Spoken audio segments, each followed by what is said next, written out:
happiest place on earth, so you guys want to have a little fun? Yeah! If there was one city in the world where you might expect to find happiness, it's Anaheim, California. This is the home of Disneyland, the second most popular amusement park in the world. From Anaheim, Disney has for decades been selling an image of fantasy to millions of visitors every year. But over the summer, anger that had been growing in communities in the shadows of this multi-billion-dollar industry began spiraling out of control.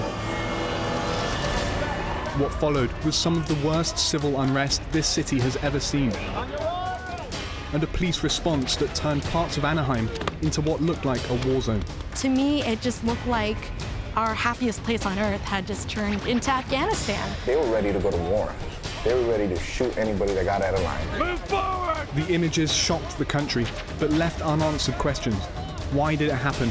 And how soon before it happens elsewhere in the United States? I had a feeling that this kind of thing would occur, and I've been waiting to see where it would spark, and it sparked here.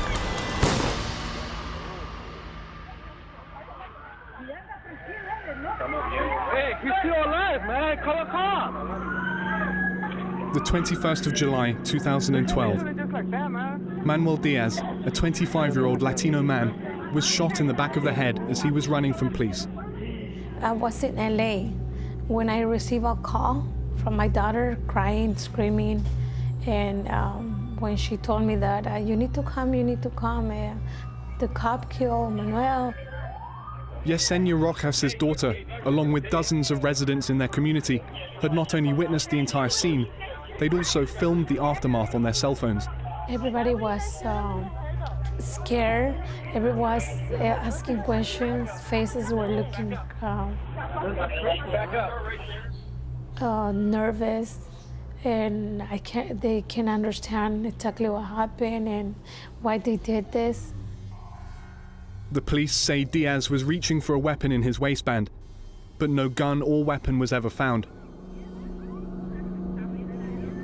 Witnesses say the police did little to help Diaz as he lay dying. My daughters talk about how they treated him, how they got him by the shirt and rolled him over to handcuff him. He's dying with a bullet in his head, and they're still treating him like an animal. And it's just not right what they did to him. More residents started to gather at the scene, outraged by the police action. The police, now with extra reinforcements, responded to what they say was becoming an unruly crowd. Everybody started screaming to them the way that they took his life. Only one local news channel caught this scene on camera. The footage would have a major impact on what would follow. I started running because I saw when the officer arrived with the dog, everything was really, really fast. My son was on the floor, and the dog was biting my son. I know that they lost control, and I know that they're just pigs. They don't even care about us. They don't even care about the community, especially because we're Mexicans, because we're Latinos. Yesenia was shot 3 times with beanbag rounds as she ran to help her son. Several other people were also injured, including a teenage boy. The local news footage went viral, a video that would spark national attention and anger at police brutality in Anaheim. That police officers offered to buy their video from them. So when people saw the footage of people getting shot at by these indiscriminately, that's when people saw that, there's a problem. Just 24 hours later, another young Latino man was shot and killed by Anaheim police. It was the 7th police shooting death in Anaheim in less than a year. Almost all of the victims had been Latinos, immediately labeled as gang members by the police. This has happened for decades. Us being harassed, us being bullied around, us being treated with so much discrimination, and nobody had ever said anything. The city had reached a boiling point. Crowds of people marched on City Hall demanding justice. everyone's holding their signs, and people are outraged. And I saw people there that I had never seen before. From there, it just started escalating more and more and more. As each police officer came out, it seemed like people were getting louder, angrier, and then there wasn't even a chants anymore. People weren't chanting, they were just going off. I did not see anybody start doing anything until they started shooting us. That's when I saw people reacting and throwing rocks at them. And so the rest of us were watching it from these live streams, and we're just saying, you can't believe this is Anaheim. I cannot believe this is what's happened to our, suburban city, is now it's turned into a war zone.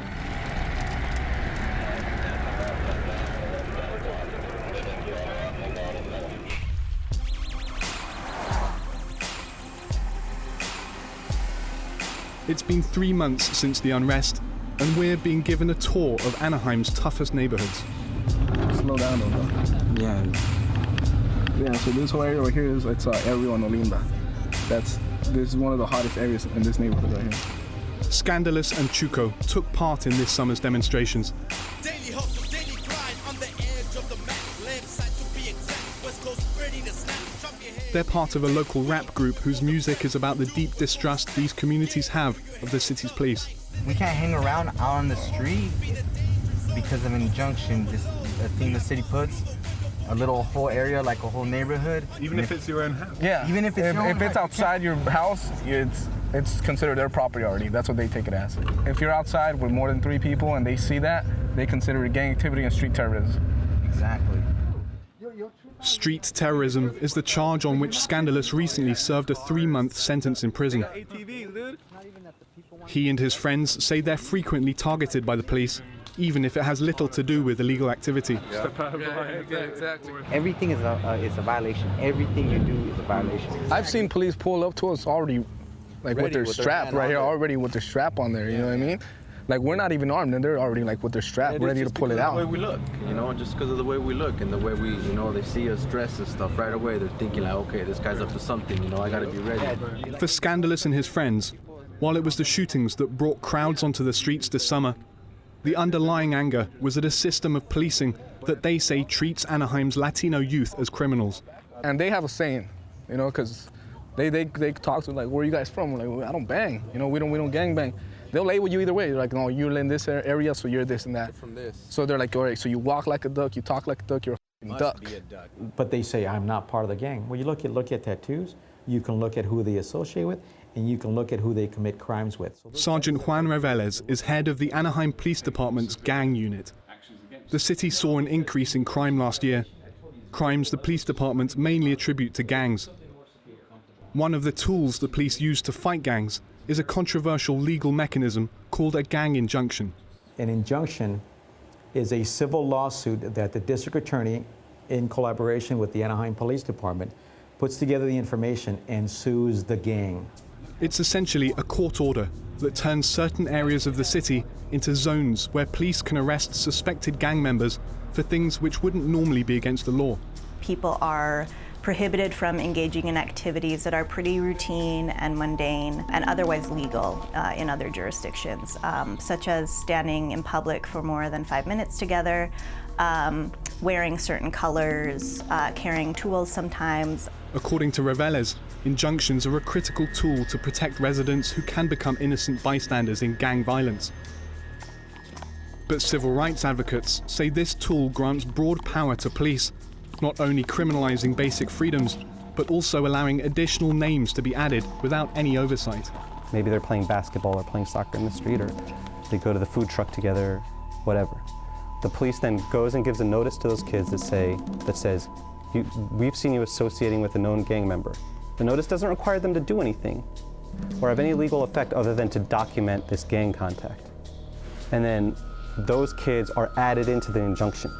Those names enter a statewide gang database that can be accessed not only by police, but also by the FBI and US immigration authorities. And it's nearly impossible to be taken off the list. Particularly Black youth are targeted disproportionately across the state to be put in this database, followed by Latino youth and then very few white youth. You're saying that most of the gangs here are Hispanic gangs. I told you all but one. All That's but huge. one.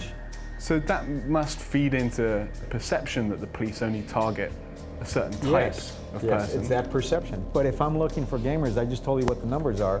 What good is it for me to stop this kid, white kid that looks like a skater? Not because of his race, because I know what our gangs are. So you do work on that basis? What else do I do? But that's racial profiling. If they were Asian that were controlling, guess what I'd be looking in that neighborhood? Asian. That's who is impacting them.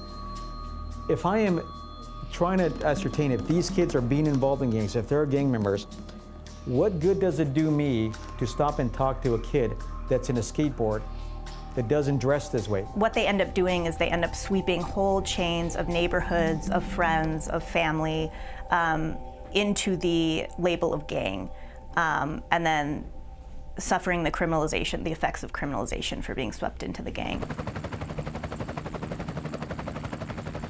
The Anaheim Police Department doesn't allow media to accompany them on patrols around the city's neighborhoods, but we did persuade them to take us on a different kind of ride-along.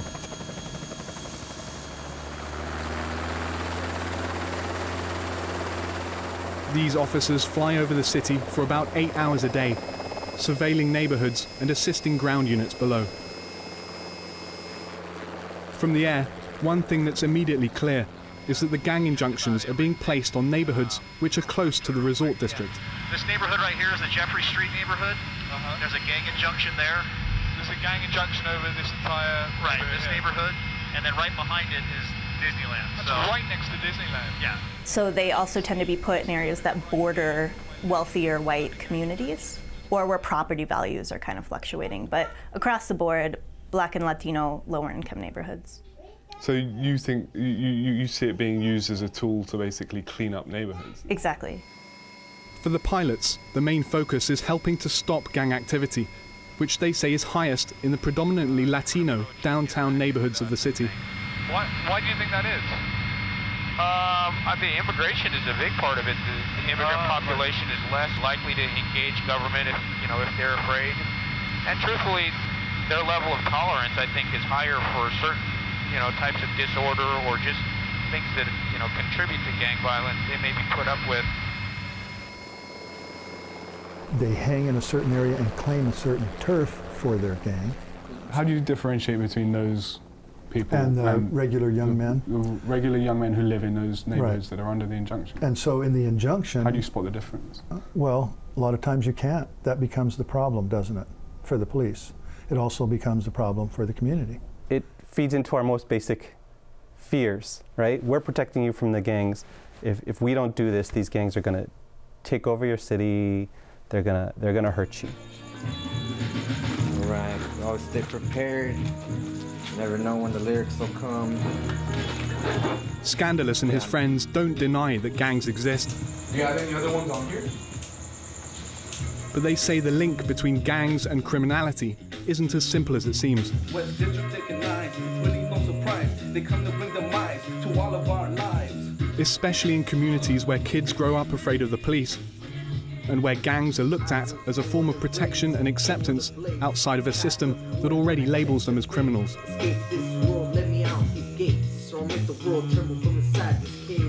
People don't wake up one day and be like, I want to be a gang member today.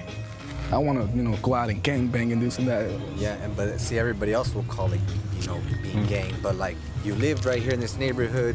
Your stepdad might be involved with them. Your homies are people you grew up with. That's like your best friend.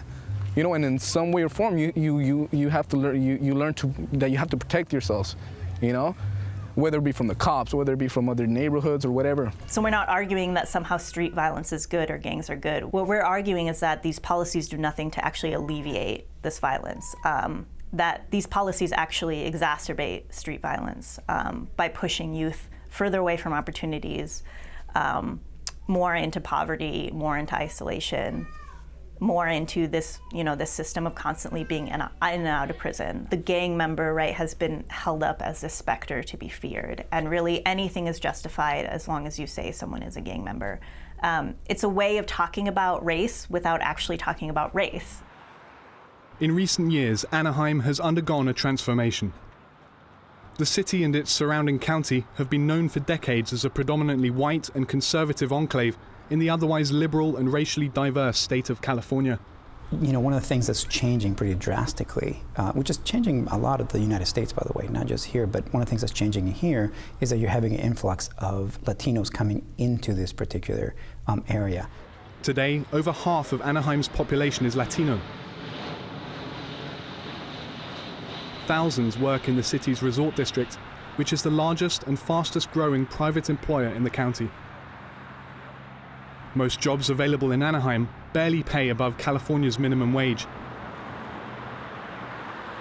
Yet housing rents in Orange County are some of the highest in the state.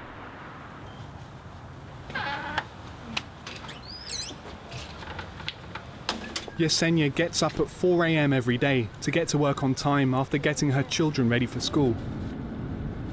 She says life is difficult for working families in this city. See, we live in a beautiful Anaheim where we have Disney, beautiful world, and we don't even enjoy it.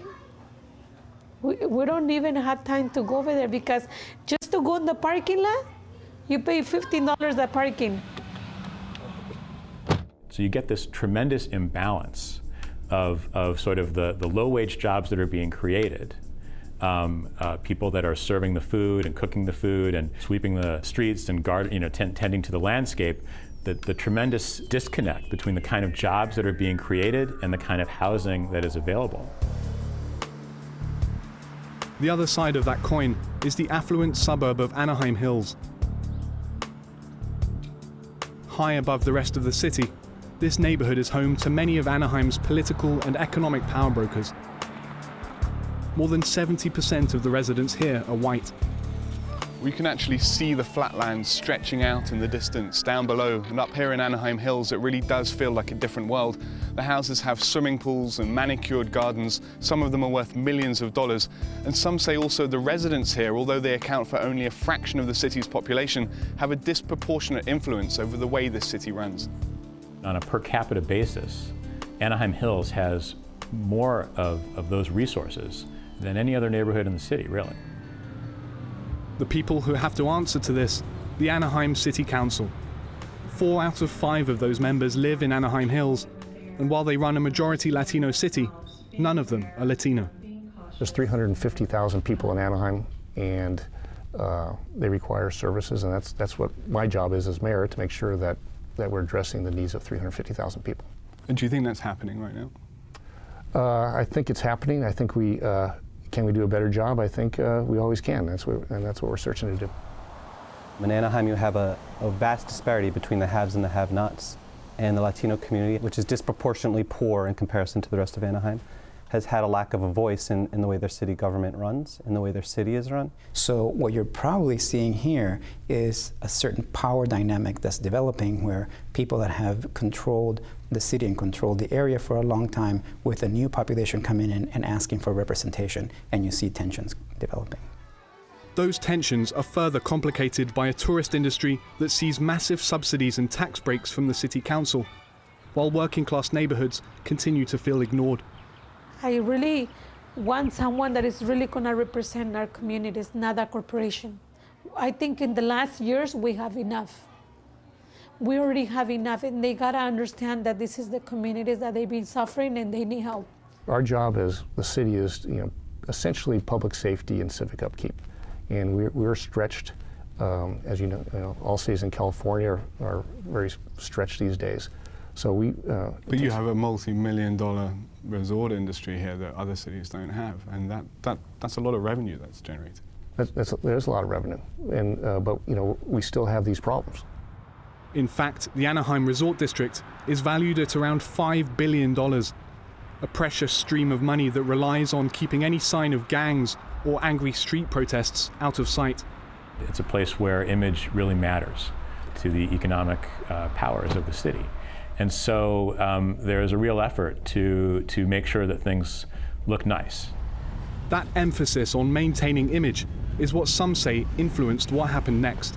The difference here is that the stakes and the amount of money and capital accumulation that's occurring here is a little more intense, which means that the ability for people to get very wealthy off of that is really high, and this is something people protect very dearly. When a few hundred demonstrators attempted to march through the city to Disneyland several days after the earlier protests, they were met with an entirely different police response. And we started moving and walking to protest. That's when you saw SUVs, guys hanging outside of the SUVs with, assault rifles over their shoulders. When I first saw them drive up, my heart skipped a beat. By getting into military fatigues, having SUVs running and police on horseback, it creates this escalated militaristic feel. What can you do when you have pretty much a military against you? No one is armed. No one was armed. Well, we weren't armed. We didn't have any weapons. The highly militarized nature of the response shocked everyone in Anaheim. It looked like your officers were prepared for some kind of urban warfare. That was entirely inappropriate. That was when I saw the newspaper the next day and opened it up and saw a picture of an armored vehicle traveling down Anna Drive with SWAT people hanging on the outside with fully automatic weapons. I mean, I was shocked as well, and I was not happy. So you didn't know about it? No, I didn't know about it. Where did the order come from? It came from a lieutenant in that group, and I held the lieutenant accountable. Whether it was deliberate or not deliberate, I think the message was, it couldn't have been more clear. And the message was, if you continue this, we will treat you like we're in the middle of a war. Nobody's gonna be so willing to go up and speak up. When you do, you got the military on you. When you do, you got freaking pigs and horses coming at you. Treating you like you're way less than them, and they can do as they please, because it's not your city, it's their city. I'm not naive. I know that we have a problem with trust. I know that I have to make changes in this organization in order to regain that trust. If the city did intend to send a message that day, it was heard. The protests stopped, but the anger continues. Why aren't these murders behind bars? Why is it okay for them to be free? In the last 8 years, Anaheim has had at least 40 police shootings. In each case, every officer involved has been cleared of any wrongdoing. At the city council meeting, the mothers of this summer's police shooting victims have come to remind people of the continuing sense of injustice in their communities. So what do these young men feel? They feel defeated and hopeless. So they might as well join a gang because no one else is going to help them. We do not want our youth killing each other, and we do not want our youth being targets for the police department.